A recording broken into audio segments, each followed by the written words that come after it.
বসন্তের অনেক অনেক শুভেচ্ছা সকলকে। বসন্ত প্রায় চলেই এসেছে, বসন্ত চলছে আর কি। তো যাই হোক, পলাশ ফুল কিন্তু তোমরা দেখতে পাবে না। পলাশ গাছ যদিও আছে কিন্তু সংখ্যায় অনেক কম, প্লাস পলাশ ফুল এখনও হয়নি। তো কিছু জিনিস তোমাদেরকে দেখানোর জন্য আমি ভিডিওটা বানাচ্ছি। তো আগের বছর মানে বর্ষাকালে আমরা কিছু গাছ লাগিয়েছিলাম। তো যাই হোক, মানে পরিবেশকে ভালোবেসেই আমাদের এই উদ্যোগ ছিল গাছ লাগানোর। তো গাছ কিছু আমরা লাগিয়েছিলাম, তার মধ্যে কিছু গাছ এখনও অনেকটা মানে অনেক ঝড় ঝঞ্ঝা বয়ে গেছে এদের মধ্যে দিয়ে। তো তারপরেও কিছু গাছ বেঁচে আছে। তো এইটা আমাদের মাচা, ঠিক আছে, এটাও বানানো হয়েছিল সেই সময়, মানে বর্ষাকালে।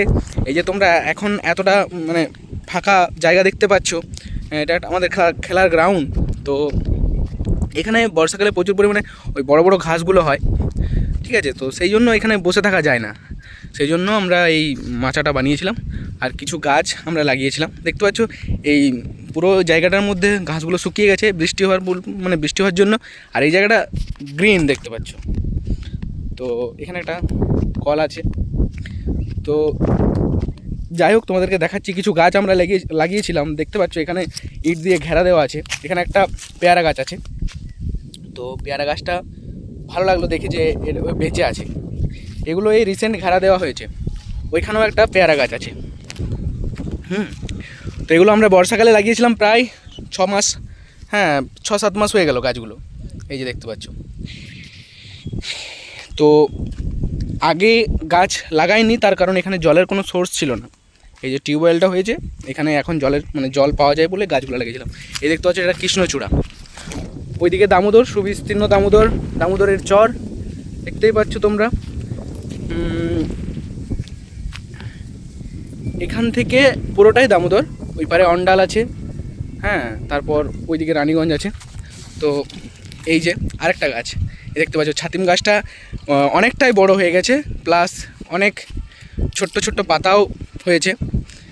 অনেক ছোট ছিল, এই যে এতটা ছিল, সেখান থেকে এত বড় হয়েছে, ভালো লাগলো। যাই হোক, আশা করি আরেক বছরের পর মোটামুটি গাছটা আমাদেরকে ছায়া দেবে।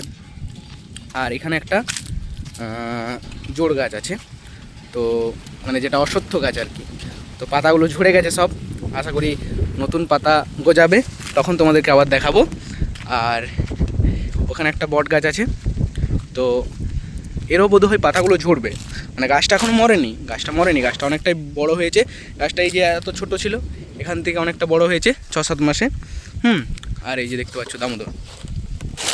তো এটুকুই, মানে এটা দেখানোর জন্যই যে গাছ আমরা লাগিয়েছিলাম।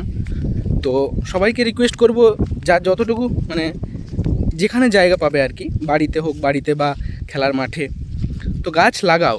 কারণ গাছই একমাত্র পারে আমাদেরকে এই যে পরিবেশ দূষণের হাত থেকে রক্ষা করতে, বা বিভিন্ন যে আমাদের গ্লোবাল ওয়ার্মিং এই ধরনের বিভিন্ন যে মানে ঘটনাগুলো ঘটছে আর কি, পরিবেশের উপর খারাপ প্রভাব পড়ছে আর কি, সেইগুলোর জন্য গাছই আমাদেরকে বাঁচাতে পারে। তো দেখতে পাচ্ছ গাছপালা আছে, আগে আরও গাছপালা ছিল, তো সেই জায়গাগুলো মানে যেগুলো মালিকানা জায়গা সেই গাছগুলো কেটে দিয়েছে। হ্যাঁ, তো হয়তো দরকার ছিল না, কিন্তু তাও কেটে দিয়েছে। অনেক গাছ ছিল, প্রচুর গাছ ছিল, এদিকে গাছ ছিল, অনেক গাছ ছিল, কিন্তু সেগুলো কেটে দিয়েছে। তো সেই জন্য আমরা আগের বছর উদ্যোগ নিয়েছিলাম, গাছ আমরা প্রায় 150 পিস গাছ লাগিয়েছিলাম, মানে গোটাটাই রাউন্ড করে লাগিয়েছিলাম। কিন্তু কি বলতো, মানে সবাই তো চায় না যে হোক এখানে গাছ। কিছুজন আছে, গ্রামেও আমাদের কিছুজন আছে যারা চায় না যে গাছ হোক।